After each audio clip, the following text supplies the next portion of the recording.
Have you ever found yourself falling for someone because you saw their potential? Maybe you felt drawn to their pain, their struggles, or the parts of them that seemed broken, and you believed that with enough love, support, and patience, you could help them heal and become the person you know they could be.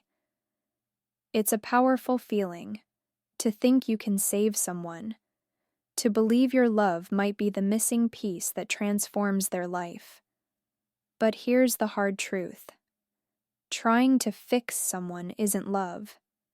It's often a sign of something else, a mix of hope, fear, control, and sometimes even your own unhealed wounds. And if you've ever been caught in this dynamic, this episode might feel uncomfortable, but it could also set you free. Today on Decode Love, we're going to break down why fixing someone is never love, what truly lies beneath the urge to rescue or change a partner, and how to build relationships based on respect and real intimacy rather than repair missions. And if you're passionate about understanding love in a deeper, healthier way, hit subscribe and turn on notifications so you won't miss future episodes. At first, the idea of helping someone heal seems beautiful. Many of us want to be supportive partners. We want to stand by the person we love through hard times. Real love does include compassion. But there's a difference between supporting and fixing. Support says, I'm here for you while you face your challenges. Fixing says, I will make you into someone different because I believe that's what you need, and maybe what I need too. This shift seems small but is huge in its impact. Love accepts the other person as they are. Fixing assumes they are somehow unacceptable as they are now. Part of why we fall into this pattern is cultural. Movies, books, and even love songs feed us the fantasy of the wounded soul who just needs the right partner to heal. We romanticize the idea of turning someone's life around. The bad boy who changes for the right girl. The broken-hearted person saved by love. The troubled genius, redeemed by affection. These stories are seductive because they make love look powerful and transformative. But in real life, this dynamic is usually draining and unsustainable. Instead of a beautiful love story, it often becomes a cycle of frustration, disappointment, and even resentment. Psychologically, the urge to fix can come from a deep place. Sometimes it's tied to our own upbringing. If you grew up in a home where you had to take care of other people's emotions, maybe a parent who struggled with addiction, mental health issues, or unpredictability, you may have learned early that love equals rescue. You might feel valuable when you help, and you may unconsciously seek partners who seem to need saving because it feels familiar. It gives you a sense of purpose and worth. But relationships built on this pattern are rarely balanced. You become the caretaker and they become the project. And true intimacy struggles to grow when one person is always the fixer, and the other is always the one being fixed. Another reason we try to fix is fear. If you love someone but see behaviors that hurt you or threaten the relationship, maybe emotional unavailability, anger, dishonesty, or irresponsibility, it's scary to face the possibility that they might not change. Believing you can fix them can feel safer than admitting they might stay the same, and you might have to walk away. It's easier to think, if I love them enough, they'll become the partner I need, than to face the pain of unmet needs or the possibility of leaving. There's also an element of control. We don't like uncertainty. If someone we love is unpredictable, chaotic, or self-destructive, stepping into the fixer role gives us the illusion of safety. We think, if I can change them, I can secure the relationship and avoid heartbreak. But control isn't love. Trying to mold someone into who we want them to be often comes from anxiety. not true acceptance. Here's the crucial thing. People don't change because someone else wants them to.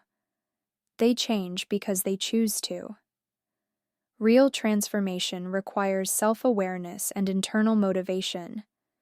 You can inspire someone, you can support them, but you can't do their emotional work for them.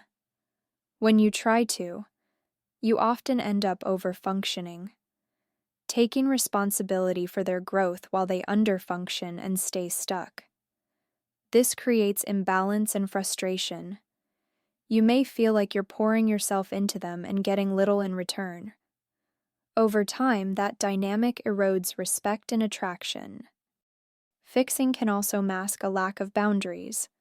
When you believe it's your job to heal someone, you might tolerate unhealthy behaviors, lying, disrespect, lack of effort, because you see them as part of the woundedness you're trying to heal. You might excuse harm because you believe they're just hurt and you need to help them. But love without boundaries isn't love. It's self-abandonment. Healthy relationships require two whole people who respect each other's limits and take responsibility for their own growth. It's important to understand that loving someone as they are doesn't mean accepting abuse or unhealthy dynamics. Support doesn't mean staying while someone refuses to change destructive behaviors. You can love someone and still decide their actions don't align with your well-being. The difference is that instead of trying to fix them, you communicate your boundaries and let them decide if they're willing to grow. You give them the dignity of choice. Fixing tries to control. Love invites and respects. Let's talk about the emotional toll of being a fixer. At first, it can feel powerful and fulfilling to be the one who saves. But over time, it's exhausting. You might feel drained from constantly trying to motivate or heal someone. You might feel unseen because the relationship revolves around their struggles. You might feel resentful when your effort doesn't lead to change. And if the person doesn't transform the way you hoped, you can end up feeling heartbroken and betrayed, even though they never promised to become someone different. For the person being fixed, this dynamic can also be damaging. It can feel patronizing or controlling. It can create pressure to change for the partner rather than for themselves. It can even lead to shame, the sense that they're fundamentally flawed and only lovable if they improve. That's not a healthy foundation for love. If you recognize yourself in the fixer role, don't judge yourself harshly. Many caring, empathetic people fall into this pattern. It often comes from good intentions and a big heart.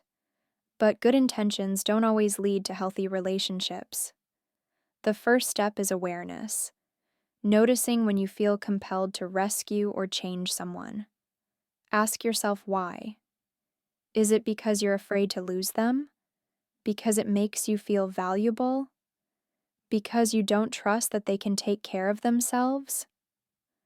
These questions can be uncomfortable but freeing. The next step is boundaries. Boundaries mean knowing where your responsibility ends and theirs begins. You can support someone, listen, encourage, stand beside them, but you can't take over their growth. If their behavior is harmful to you, you have a choice. Communicate your needs, set limits, or step away. Boundaries are not ultimatums meant to control. They're clarity about what you can and can't live with. Another key step is shifting your idea of love. Real love doesn't mean endless sacrifice or fixing.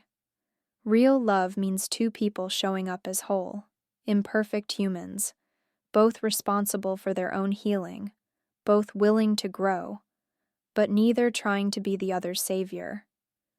When you stop trying to fix, you create space for equality and respect. You stop parenting your partner and start partnering with them.